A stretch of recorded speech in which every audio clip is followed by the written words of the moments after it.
I'm Gabriels. I'm gonna show you how to get out alive of some of the most stressful situations you'll ever encounter. This episode, I'm at the University of Akron during finals week. I've got failing grades, no food, and no money.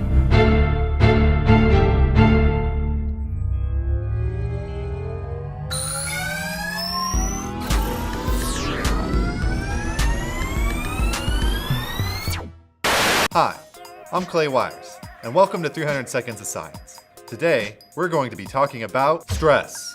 Stress is a reaction of the body to a stimulus that disturbs one's physical or mental equilibrium. The body releases chemicals to help overcome the situation, but I'll talk more about that later. Most types of stress can be divided up into 4 different categories. The first type of stress is survival stress, fight or flight. Survival stress is when the body perceives something as a threat that can physically harm it and reacts accordingly. A classic example of survival stress would be when you're walking in the woods minding your own business and all of a sudden a bear shows up out of nowhere. The second type of stress is environmental stress. This is just stress that comes from things all around you, such as loud noises, crowding, pressure from work, school, or your family, but isn't necessarily an immediate danger. A really good example of this is when you're walking through the woods, minding your own business, and suddenly you're at a heavy metal concert with lots of people and very loud noises. The third type of stress is internal stress. And this is stress that we put on ourselves, even if it's something that's out of our control. A great example of internal stress is when you're walking through the woods, minding your own business, and you're worried that a meteor is going to crash into Earth and destroy us all.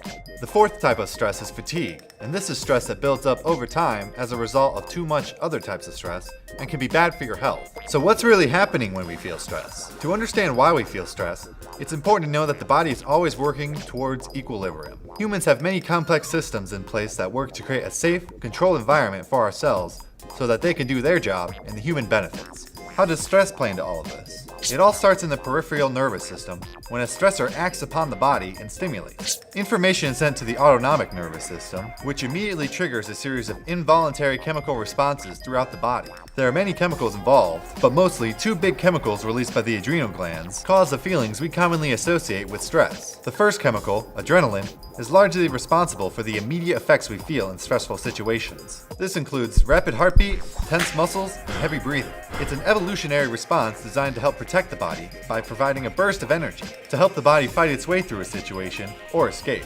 Fight or flight. The second major chemical released is cortisol, which is a steroid hormone whose effects can take several minutes to show up, and it helps regulate other body functions that are needed for survival. These 2 chemicals, along with many others, enable our bodies to work at peak efficiency for a short time, and also make us feel fear and anxiety. These college students are under a lot of stress, making them very anxious and hostile. I need to keep my distance.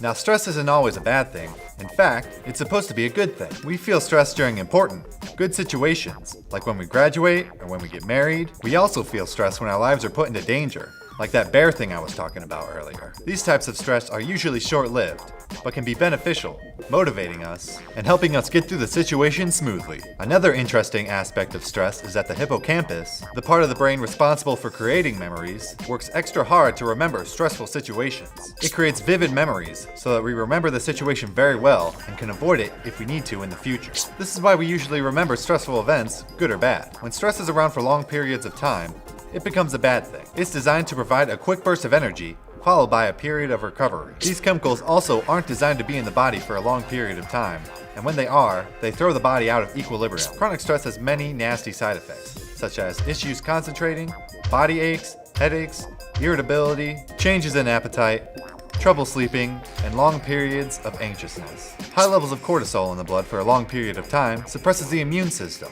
and makes one more likely to get sick. Everyone experiences stress in their life, and it's a good thing. I mean, if you saw an angry bear while walking in the woods and you weren't scared for your life, you probably wouldn't last that long. The world we live in today has many sources of stress, and it's an important life skill to know how to effectively manage your stress. My personal tip for managing stress is to make a to-do list, because it's really awesome when you cross something off the list that you accomplished. Be sure to like us on Facebook, follow us on Twitter, and subscribe to us on YouTube. I'm Clay Wires, and that was 300 Seconds of Science. So go out, enjoy life, and stay curious.